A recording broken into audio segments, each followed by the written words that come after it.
Hello everyone, welcome to my channel. Welcome the new deck.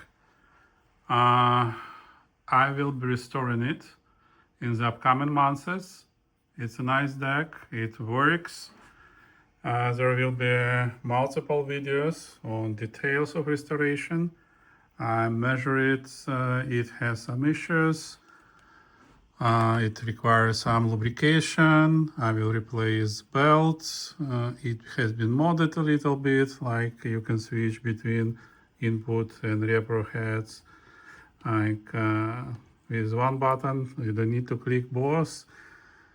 It has this dynamic like speaker here, which is not working. It has non-linear response between left-right channel, so it's vary quite significantly up to 3 decibels. So it will require full tuning for NAB and IC equalization. But mechanically it works. So I will loop all bearings, which are not ball bearings, and let's go from there. So stay tuned for my channel. It will be a long series. I believe it will take time.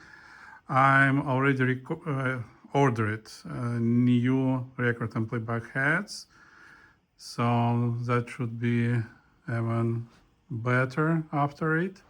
So all in all, as you may see, it's a nice deck. One of the latest series. Its serial starts from 6600, not 66 like thousand or 100,000, something like that. So stay tuned and you will know. It will require lots of work. I believe it would need recapping, it would need some other tuning. So see you on my channel and bye bye.